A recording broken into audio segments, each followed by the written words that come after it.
MSc chemistry ലെവലിലുള്ള ഒരു exam, അത് സെറ്റ് ആയാലും നെറ്റ് ആയാലും അതുപോലെ തന്നെ PSC ലെവലിലുള്ള എക്സാം ആയിരുന്നാലും പ്രതീക്ഷിക്കാവുന്ന ഒരു ക്വസ്റ്റ്യൻ ആണ്, ഷുവർ ആയിട്ടുള്ള ഒരു ക്വസ്റ്റ്യൻ ആണ് ടേം സിംബലിനെ കുറിച്ചുള്ളത്. അപ്പൊ എന്താണ് നമുക്ക് ടേം സിംബൽസ് എന്ന് നോക്കാം. അപ്പൊ ടേം സിംബൽസ് എന്ന് പറയുന്നത് ഒരു മൾട്ടി ഇലക്ട്രോൺ ആറ്റത്തിന്റെ ഇലക്ട്രോണിക് കോൺഫിഗറേഷനെ കുറിച്ചും അതിന്റെ ആംഗുലാർ മൊമെന്റത്തെ കുറിച്ചും വ്യക്തമായി ധാരണ കിട്ടുന്ന ഒരു ലെറ്റർ സിംബൽ ആണ് ടേം സിംബൽസ് എന്ന പേരിൽ അറിയപ്പെടുന്നത്. അപ്പൊ ടേം സിംബൽസിനെ നമ്മൾ എഴുതുന്നത് 2s+1lj എന്നാണ്.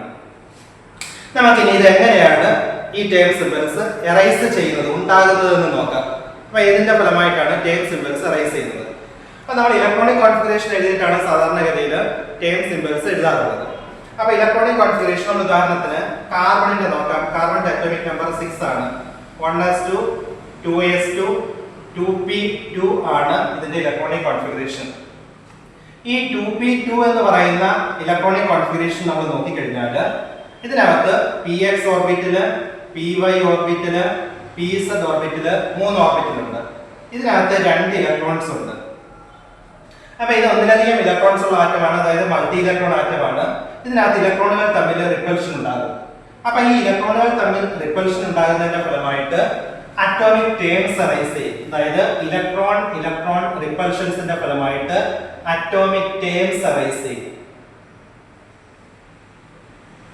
അറ്റോമിക് ടേംസ് അറൈസ് ചെയ്യും, അത് തമ്മിൽ റിപ്പൽഷൻ ഉണ്ടാകും. അതിന്റെ ഫലമായിട്ട് ഈ px ന്റെയും py യുടെയും എനർജി ലെവലുകൾ ചെറുതായിട്ടൊന്ന് വ്യത്യാസം വരും. അപ്പൊ അവിടെ ഒരു ടേംസ് ഉണ്ടാകും, അതായത് ചെറിയൊരു വ്യത്യാസം. അപ്പൊ ഇലക്ട്രോണിക് കോൺഫിഗറേഷൻ അല്പം വ്യത്യാസം വരും. അതുപോലെ തന്നെ ഈ സ്പിന്നും ഈ px എന്ന് പറയുന്ന ഓർബിറ്റലും തമ്മിലും ഈ സ്പിന്നും py എന്ന് പറയുന്ന ഓർബിറ്റലും തമ്മിൽ ഇന്ററാക്ട് ചെയ്യും.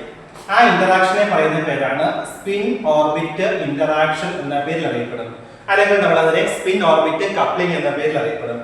അതിന്റെ ഫലമായിട്ട് അറ്റോമിക് ലെവൽസ് ക്രിയേറ്റ് ചെയ്യും. അതായത് അത് ഓരോ ലെവലുകളായിട്ട് മാറും, അതായത് വ്യത്യസ്ത എനർജി ലെവലുകളായിട്ട് മാറും. ഇനി അത് കൂടാതെ ഇതിനകത്ത് ഒരു എക്സ്റ്റേണൽ ഫീൽഡ് വരികയാണെന്നുണ്ടെങ്കിൽ അത് മറ്റൊരാറ്റത്തിന്റെ ഫലമായിട്ടാകാം, അല്ലെന്നുണ്ടെങ്കിൽ ഒരു എക്സ്റ്റേണൽ മാഗ്നറ്റിക് ഫീൽഡ് വരികയാണെന്നുണ്ടെങ്കിൽ ആ എക്സ്റ്റേണൽ ഫീൽഡ് വരുന്നതിന്റെ ഫലമായിട്ട് ആ എനർജി ലെവൽസിന്, അതായത് അറ്റോമിക് ലെവൽസിന് വീണ്ടും എനർജിക്ക് വ്യത്യാസം വരാം, ഡീജനറസി നഷ്ടപ്പെടാം. അതിന്റെ ഫലമായിട്ടുണ്ടാകുന്നതാണ് അറ്റോമിക് സ്റ്റേറ്റ്സ് എന്ന പേരിൽ അറിയപ്പെടുന്നത്. Atomic States. ഇങ്ങനെയുള്ള അറ്റോമിക് സ്റ്റേറ്റ്സ് അത് ഏത് ഇലക്ട്രോണിക് കോൺഫിഗറേഷന് കറസ്പോണ്ടിങ് ആയിട്ടാണ് ഈ അറ്റോമിക് സ്റ്റേറ്റ്സ് അറൈസ് ചെയ്യുന്നത്. അപ്പൊ നമ്മൾ പറഞ്ഞു ഇതല്ല കറക്റ്റ് ആയിട്ടുള്ള ഇലക്ട്രോണിക് കോൺഫിഗറേഷൻ. അപ്പൊ ഇലക്ട്രോണിക് കോൺഫിഗറേഷൻ എന്ന് പറയുന്നത് it is an incomplete representation of arrangement of electrons in an atom. ഒരു ആറ്റത്തിനകത്തുള്ള ഇലക്ട്രോൺസിന്റെ അറേഞ്ച്മെന്റിന്റെ ഇൻകംപ്ലീറ്റ് റെപ്രസെന്റേഷൻ ആണ് ഇലക്ട്രോണിക് കോൺഫിഗറേഷൻ എന്ന് പറയുന്നത്. അപ്പൊ ഈ ഒരു കോൺഫിഗറേഷൻ ഇൻകംപ്ലീറ്റ് ആണ്. അപ്പൊ ഇതിന്റെ കറക്റ്റ് ആയിട്ടുള്ള റെപ്രസെന്റേഷൻ ആണ് അറ്റോമിക് സ്റ്റേറ്റ്സ്. അതിനെ നമ്മൾ റെപ്രസെന്റ് ചെയ്യുന്ന സിംബൽ ആണ് ഏത് പേരിൽ അറിയപ്പെടുന്നത്?